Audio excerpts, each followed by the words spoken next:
Okay, here we go. You know, all of us at some point in our life will experience some kind of injustice. And let me just say that nobody escapes from this life unscathed when it comes to suffering injustice. For instance, and probably maybe as I'm mentioning some of these examples, you're like, oh yeah, I've been there, done that. Someone that you care about, they betrayed you. Or you're falsely accused of something that you didn't do. Or you're passed over for a promotion for political reasons or favoritism. You know that you should have been the person, but you didn't get it. The person that you love cheats on you. You're the victim of racism. Someone slanders your character, and the worst part is people actually believe it. You make the decision to do the right thing. I'm going to do the right thing, and you get demoted or fired for doing the right thing. Someone has it out for you, and they have the power to make your life miserable. And I could go on and on and on. But the question is, how should we handle injustice when it happens to us? And more importantly, how should we handle it when we're a follower of Jesus? Now, if I'm not a follower of Jesus, I'm going to tell you how I handle injustice. You get me, I'm going to get you, right? I mean, whoever the perpetrator is, they better watch out because Steve Bombachi is going to come after them hard if I'm not a serious follower of Jesus. But because I am a follower of Jesus, I know that I can't do that. That is just not the way of Jesus. And so the question is, what to do if we take our faith seriously? So we're in the book of Genesis, a series we've been doing. I think this is our 8th week. We're going to finish it up next week. And today, we're going to talk about a guy named Joseph. Now, if you're with us last week, we talked about Joseph's father, Jacob. And Jacob was one of the patriarchs of Israel. So Joseph's mother, again, that Joseph is the son of Jacob. And his mother is named Rachel. And Rachel had 2 children. So Jacob had 12 sons. And if you remember the story from last week, he has 4 wives, but there was one woman who was the love of his life, and her name is Rachel. But Rachel doesn't have kids for a long time. As a matter of fact, as Jacob is getting kind of old, finally, she's able to get pregnant, and she has 2 sons, and the first son is Jacob. That's what we're going to talk about today. But she has another son, and his name is Benjamin, and she actually dies giving birth to Benjamin. And so we're going to get into Joseph's story. This is such a huge story. One of the hard things about just doing 9 weeks in the book of Genesis is there's just it's a huge book with huge stories. And I'm taking 4 chapters and I'm condensing it into this story today, okay? And really the main story is, how should we handle injustice? Because we're going to see that Joseph suffers a lot of injustice. Last week, again, going back to his father Jacob, you might remember that he had a wrestling match, greatest wrestling match of all time. He wrestled with God, came to a draw. And basically what God did is he wrestled down the will of Jacob. Jacob was a strong-willed guy. And so the big idea of last week is that God wants to, he doesn't want to break our spirit, but he does want to wrestle our will down. And when we do that, when we finally say, okay, not my will, but your will be done, God begins to use us in just amazing ways. And so he really begins to use Jacob at this particular time. You also might recall that last time we were in the adventures of Jacob, he was on his way to meet his brother Esau, and him and Esau had some real issues. Remember, he had done some pretty dirty things to his brother Esau and took his birthright, his blessing. And after 20 years, they were going to meet up. And really, Jacob was really afraid. Esau was coming with 400 men. It didn't look good. But when they finally meet up, they hug it out, they weep, they cry, they make peace with each other, all is forgiven, and it's a beautiful story. And so then Jacob moves on, and he goes back to the land of Canaan. You say, where's Canaan? It's Israel today. And incidentally, Jacob's name is changed to Israel, which means one who wrestled with God. So today we're going to pick up the story in Genesis chapter 37, verses 1 through 4. It says this: So Jacob settled again in the land of Canaan, where his father had lived as a foreigner. This is the account of Jacob and his family. When Joseph was, excuse me, this is the, this is the account of Jacob and his family. When Joseph was 17 years old, he often tended his father's flocks, and he worked for his half-brothers, the sons of his fathers, with wives Bilhah and Zilpah. But Joseph reported to his father some of the bad things that his brothers were doing. Jacob loved Joseph more than any of his other children because Joseph had been born to him in his old age. So one day, Jacob had a special gift made for Joseph, a beautiful robe, but his brothers hated Joseph because their father loved him more than the rest of them, and they couldn't say a kind word about him. This is a really interesting situation. He makes, so he loves Joseph, and he lets it be known. It's obvious to his brothers that dad loves Joseph. He is the golden boy. And his brothers hate him for it.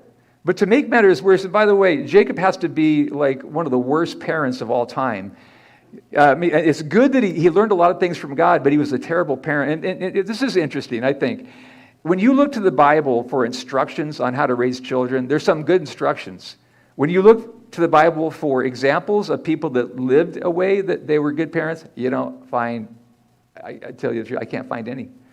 King David, I could go on. And so it's not exactly the place to look for the people that raise their children exactly in the right way. And so this is, Jacob is no exception to that rule. He really blows it. And he when he gives him this robe, there's actually a Broadway play that was done a long time ago. I think it was called The Multicolored Robe of Joseph, something like that. There you go. Right. Okay. And I thought it was interesting because in some translations it just says a beautiful robe or an ornate robe. But if you go back to the King James, and if you take it actually back to the original language, it does mean exactly a multi-beautiful colored, ornate robe. And what was special about this robe is that it was really long. It came down kind of towards his feet. The sleeves were long. And not only did it show that he was the honored child, but it also meant he didn't have to participate in manual labor like his brothers did. Now, you can imagine the kind of intense jealousy and envy and hatred this fueled with his brothers. So he's got these 11 brothers, and they're looking at him, and they can't stand him. And to make matters worse, now here's Joseph. He's 17 years old. He's naive. He's innocent. He really is a godly kid, but he just does a couple things that just make matters worse. And so he has a couple of dreams, and God actually gives him these dreams. But he goes and he shares these dreams with his brothers and with his parents. And the dreams that were two different dreams, that one day they would all be bowing down before him. And his brothers hated him even more. And even his parents rebuked him, like, what are you talking about? In 1 Chronicles 5:2, it mentions that not only was he blessed in that way, but he actually got the birthright. We talked about this, I think, a week or two ago, that if you got the birthright, usually the first child got the birthright. He's number 11. He gets the birthright, which means special honor, special blessing, authority over the family. And so anyway, this thing it's just set up to be a disastrous situation, and it actually becomes that. So one day Jacob sends Joseph out to check out his brothers, and they're taking care of the livestock. And so he travels about 50 miles from Hebron to Shechem. It takes him probably a couple of days to get there. And when he gets there, he's out and he's like looking around for his 11 brothers. And he sees somebody and he says, "Hey, have you seen my brothers around?" And the guy goes, "Oh, I know who you're looking for." He goes, "Go out and you'll find them out that way." And so let's see what happens next in verses 18 through 28. It says this: "When Joseph's brothers saw him coming, they recognized him in the distance. As he approached, they made plans to kill him. Here comes the dreamer. They said, 'Come on, let's kill him and throw him into a cistern, and we can tell our father wild animals has eaten him. And then we'll see what becomes of his dreams.' But when Reuben heard of this scheme, he came to Joseph's rescue. 'Let's not kill him,' he said. 'Why should we shed any blood? Let's just throw him into this empty cistern here in the wilderness, and then he'll die without any laying out our hands on him.' Reuben was secretly planning to rescue Joseph and return him to his father. So when Joseph arrived, his brothers ripped off the beautiful robe that he was wearing, and they grabbed him and they threw him into the cistern. Now the cistern was empty, and there was no water in it. Then, just as they were sitting down to eat, they looked up and they saw a caravan of camels in the distance coming toward them. And it was a group of Ishmaelite traders taking a load of gum, balm, and aromatic resin from Gilead down to Egypt. And Judah said to his brothers, what will we gain by killing our brother? We'd have to cover up the crime. Instead of hurting him, let's sell him to these Ishmaelite traders. After all, he is our brother, our own flesh and blood. And his brothers agreed. So when the Ishmaelites, who were Midianite traders, came by, Joseph's brothers pulled him out of the cistern and sold him for 20 pieces of silver, and the traders took him to Egypt. Pretty crazy situation. And this is really where the injustice begins to really happen in Joseph's life. Hey, can somebody give me a glass of water, by the way? My throat's a little weird right now. So I want to go back to the question, and the question is, how can we, how do we handle injustice? And so the first thing is this: when wronged, stay faithful, not bitter. Joseph was absolutely innocent. He was naive, maybe a little bit dumb, but his brothers were absolutely criminal in what they were doing to him. Can you imagine? Here, let me grab this. Thank you so much, Rich. Appreciate that. Can you imagine? So he's down in the cistern, and he hears his brothers up there, and they've already ripped his robe off, right? And probably punched him around a little bit. And he's down in this cistern, and they're talking about how they're going to kill him. 17 years old. And so, like, his whole world is just, like, blowing up right now. Sometimes that's the way injustice is. You don't see it coming. It just happens suddenly, and you're confused and discombobulated, and like, how did this even happen to me? And not only is Joseph a victim of this evil scheme, but you know who also becomes a victim? His father, Jacob. Because what do the boys do?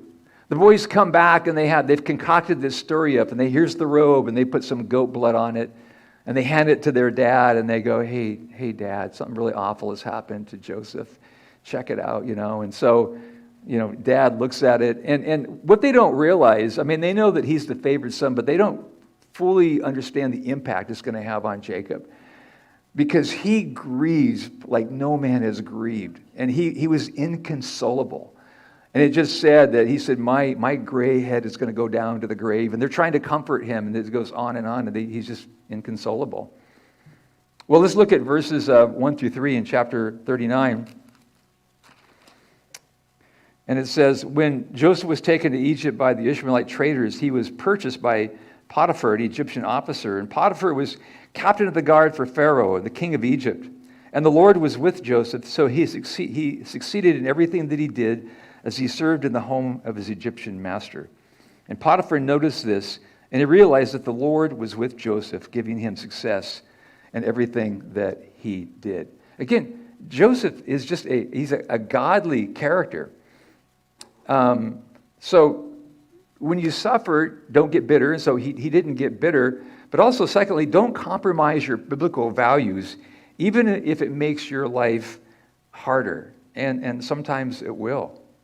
Let's read on here a little bit, where it says, so he's found favor already. He's got the right attitude. He's got a winning attitude. It says, this pleased Potiphar, so he soon made Joseph his personal attendant. He put him in charge of his entire household and everything that he owned. And from the day Joseph was put in charge of his master's household and property, the Lord began to bless Potiphar's household for Joseph's sake. Interesting, it said, not for Potiphar's sake, but for Joseph's sake. So God's looking after him. All his household affairs ran smoothly, and his crops and livestock flourished. And so Potiphar gave Joseph complete administrative responsibility for everything that he owned. With Joseph there, he didn't worry about a thing except for what kind of food to eat. Which I really I find fascinating about this is that he's a slave, right? He's in a land where he doesn't want to be, with the people that he doesn't want to be with. Everything has gone against him. And yet look at the attitude this guy has. He doesn't blame God. He doesn't get bitter. He just says, well, this is where I am. I'm just going to work hard. There's a principle here, and one of the principles is that we should steward our gifts where we are, not where we want to be. I wonder how many of us have had a job at some point in some time. You got to pay the bills, right? And you got to make some money, and just hate your job. But as a follower of Christ, we always have to do our best. I did some research, found the Bureau of Labor Statistics says that the average American in their lifetime holds down 12 jobs. And I was thinking about, I actually wrote it down the other day. Well, how many jobs have I had? And I've had about 13 or 14 jobs. Some really interesting ones. Most of those jobs were earlier in my life. But I remember one job in particular. It was the job that I hated the most. I was on an assembly line. And I don't know if you've ever worked on an assembly line, but it's just like mind-numbing. You do the same. For me, it was like working on computer disk drives and putting a couple of screws in and handing it to the person in front of me, sometimes for 12 hours in a day. My wife and I were in a desperate place. We had to pay bills, and so you do what you do. But I remember even there, the job that I hated the most, I tried to keep a godly attitude. There was a lot of people in the room, and I'm like, okay, I was looking at their attitude, and it was pretty horrible. And I didn't blame them, but I figured I'm a Jesus follower, right? And they're not. So I have to represent Christ as well as I can. And I was also thinking, maybe this will give greater meaning to what I'm trying to say right now. Have you ever gone, there's a lot of retail places you go to, and I've just noticed this because I'm all about, if you're going to work for God. But you go in there, and the person that's helping you is not helpful at all. They don't even see you. Half the time they're on their phone. It's like you're not there. And I got to tell you, I have some strong convictions about this. And so I'm the guy that wants to go to the manager and go, can I talk to you for a second? See that guy over there? You need to fire him. And they'll tell you why you need to fire him, because he's not helping your cause. He hates being here. He's not helping your business, so just get him out of here. I think some employers would probably thank me for doing that. And probably even the employee might thank me. Say, goodness, I just want to get out of here. But so as followers of Jesus, we just need to give it our best. And so he's a slave, but he's going, you know what? That's not going to stop me. I'm going to give my very best. And so, just when things are beginning to settle in, he's going, okay, I'm taking care of Potiphar's place, he's giving me the run of the place, life is starting to feel pretty good, even though he's suffered this terrible injustice. Let's read what happens next in verses 6 through 9. It says that Joseph was very handsome and well-built young man, and Potiphar's wife soon began to look at him lustfully. Come, sleep with me, she demanded. But Joseph refused. Look, he told her, my master trusts me with everything in his entire household. No one here has more authority than I do, and he has held nothing back from me except you, because you are his wife. How could I do such a wicked thing? It would be a great sin against God. Now, here we are, and you look at this young guy. Now, again, he's 17 years old. He's a teenager. Maybe he's not 18 or 19 now. He's young, he's strong, and let's face it, he's got a strong sex drive like all guys do at that age. And here is, Potiphar's wife, and she's an Egyptian woman, and I don't know what she looked like, but she had the hots for him. And it said day after, it wasn't like a one-time hit on him kind of a thing. This was kind of like every day. She's like, this temptation is coming to this young guy. And it would have been easy for him to compromise himself.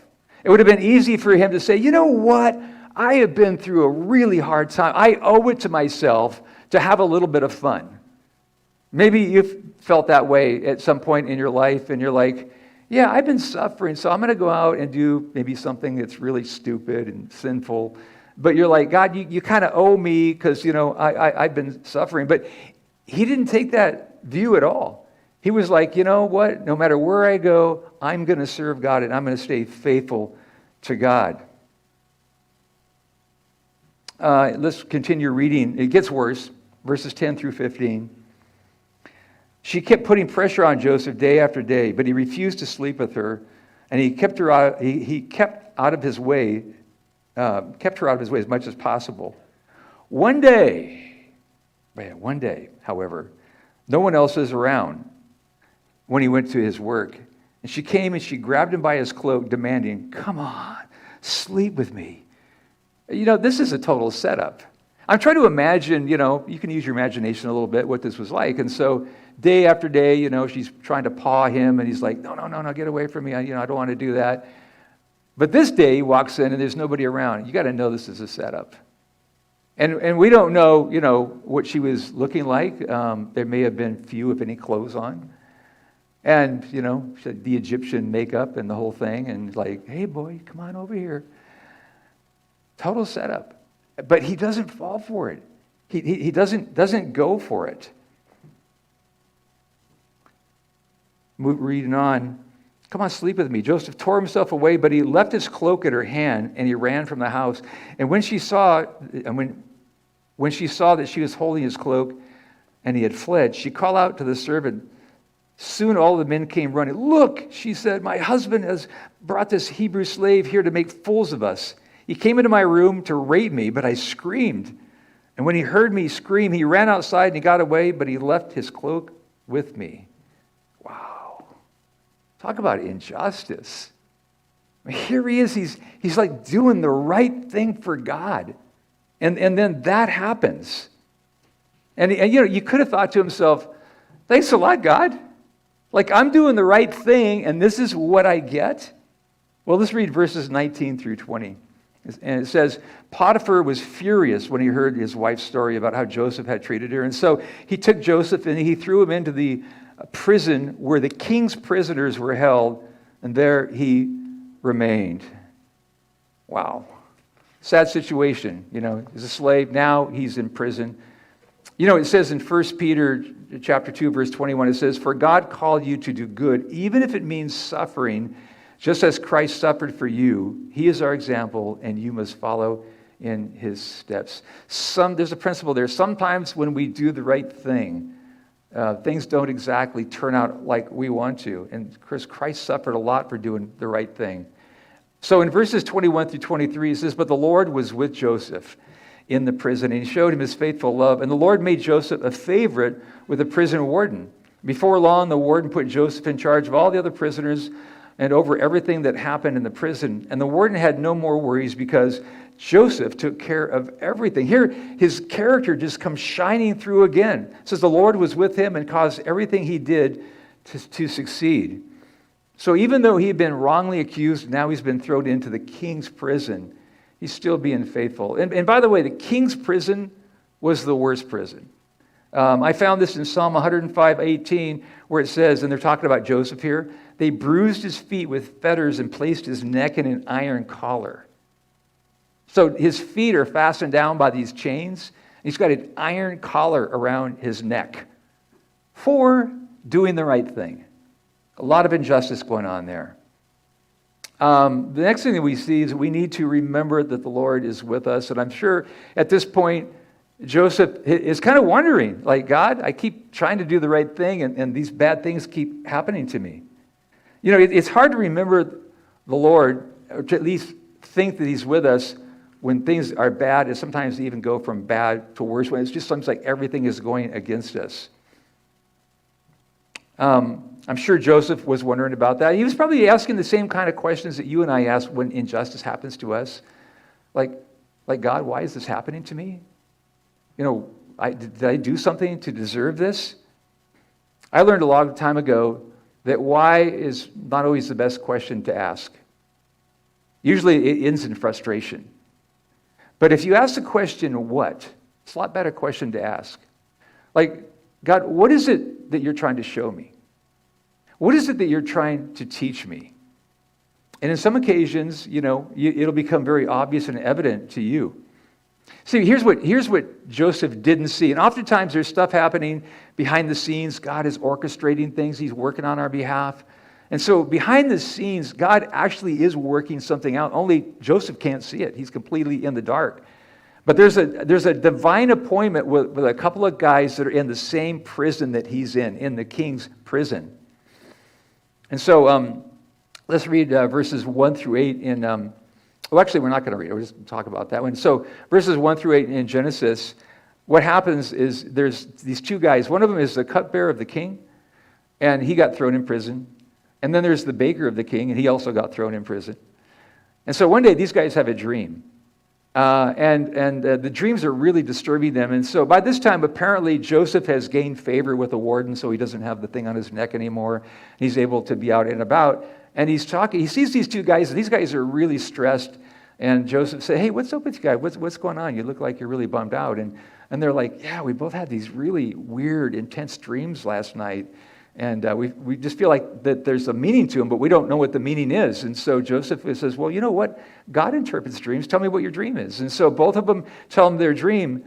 And the cupbearer says, yeah, he tells what his dream is. And Joseph goes, okay, here's the interpretation. In 3 days, you're going to be back in Pharaoh's court, and you're going to be the cupbearer again. You're going to be restored.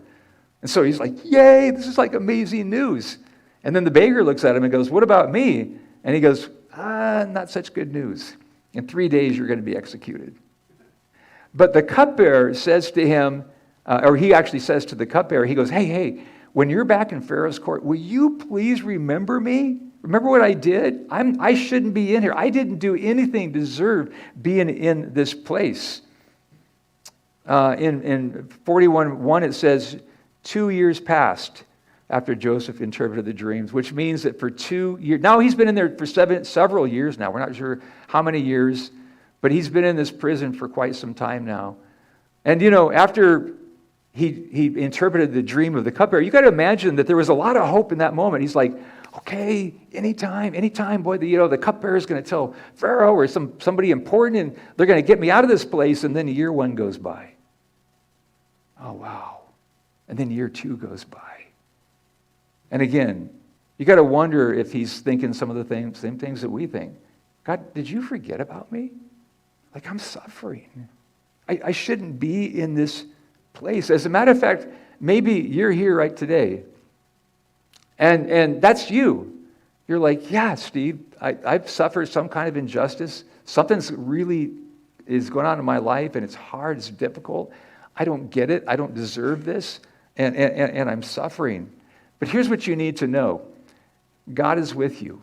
God hasn't forgotten about you. Actually, in Hebrews chapter 13, verse 5, it says, I will never leave you. I will never abandon you. And sometimes it's hard to believe that when you're suffering.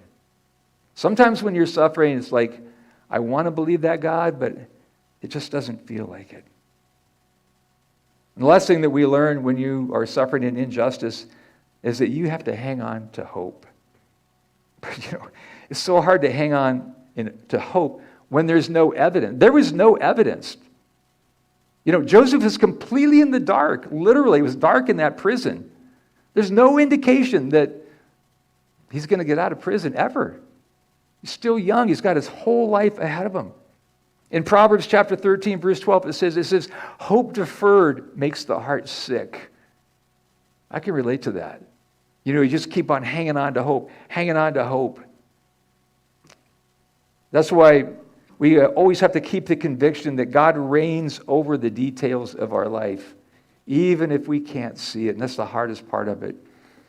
I told a story this last week in my blog. I do a weekly blog, and if you haven't signed up for our email, why don't you check it out? But when I was 28 years old, I had just left a church in Livermore. It was my second church that I'd been at.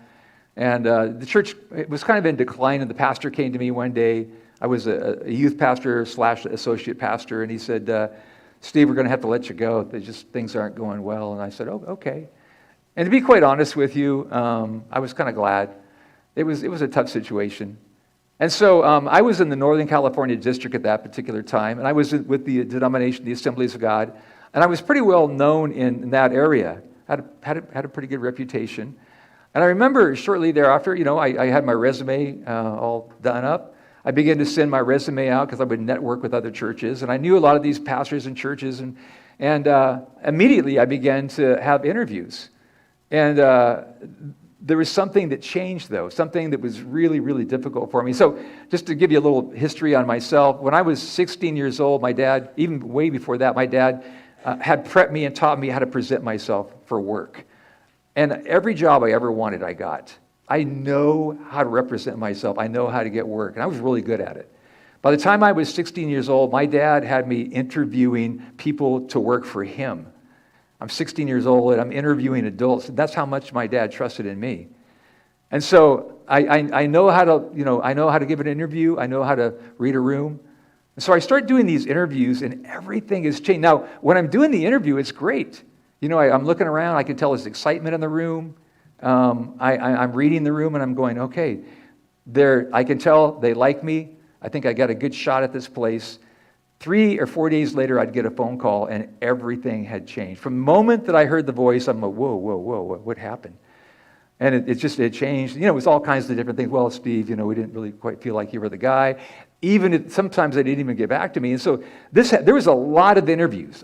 So many interviews, I lost count. But at some point, and this is like a 2-year process, at some point, I began to really look at myself, and I thought, what's wrong with me? It just happened over and over. Like, what is wrong with me? And I remember one day, I had a construction job at the time. One day, I called in sick. And I didn't have the flu. I didn't have a cold.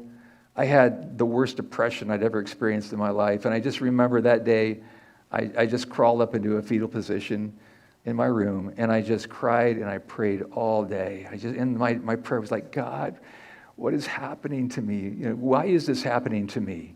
And then I began to really seriously doubt that I'd even been called into the ministry. I'm like, God, I really felt like you called me into ministry, but I don't know if you did. God, are you punishing me? Did I do something wrong? What is it? I just didn't know. But I do know this. At the end of the day, this is, all day long, just praying. And I felt like God gave me some renewed strength and some resolve. And so right after that, I got a phone call from a buddy of mine that I'd gone to college with. And my friend said, hey, Steve, I got to tell you something. I think you probably need to know this. And I said, what's that? He said, well, that pastor, the last pastor you worked with in Livermore? And I said, yeah. He said, well, he's been bad-mouthing you all over the district. Well, he was my number one reference on my resume. So suddenly it was like the skies open, and I was like, oh, man. Now I understand what I didn't understand before. So it was great to know that, but the problem is now my reputation is ruined in Northern California district. So what to do next? It wouldn't do any good to send my resume out. Word was out, Steve Bombachi, damaged goods. This guy had really hurt my reputation. So my wife and I went to a youth pastors conference, and I met a guy who was the lead guy for all of the youth pastors in Southern California. His name was Rich Guerra. And Rich and I immediately hit it off. And I said, hey, Rich, let me know if there's any opportunities in Southern California. And so he said, sure, send me your resume. I sent him my resume, and within just weeks, a church opened up in Southern California, actually in Fallbrook, California, not too far from here. I went first time, and I was at that church for 8 years. Now, here's the beautiful part of that story. At the time that I was in Northern California, I only had dreamed of one day coming to San Diego. My wife and I went to San Diego for our honeymoon. And I remember when we were here, I thought to myself, oh, if I could ever get to San Diego, live there, it'd be like a pipe dream. But it was too big for me. I couldn't even imagine it. I was a Northern California guy, and that was my life. And so I'm like, oh, so beautiful. And then just like that, I'm in Southern California, and then after 8 years, I'm right in the heart of San Diego and Ocean Beach, and been here ever since. And it's like God said, it was a long route. It was quite the detour. There was some pain in it. But what I didn't know is that God was working out a whole plan for me. Maybe He's doing that for you. Maybe you're suffering. You don't even know that on the other side of your suffering, God is saying, I've got something so good for you. Don't compromise yourself. Don't give up. Don't lose your hope. C.S. Lewis said this one time, and I thought it was so good. He said, why do the righteous suffer? And then he said, why not? They're the only ones who can take it. What a statement. I was thinking about that. I say, well, then what happens in suffering? God builds our character. God makes us stronger. Next time something comes along that's kind of hard, you're like, well, I'm pretty strong. I can deal with this. In verses 1 through 8 in chapter 41, Pharaoh has 2 dreams. And they really bother Pharaoh.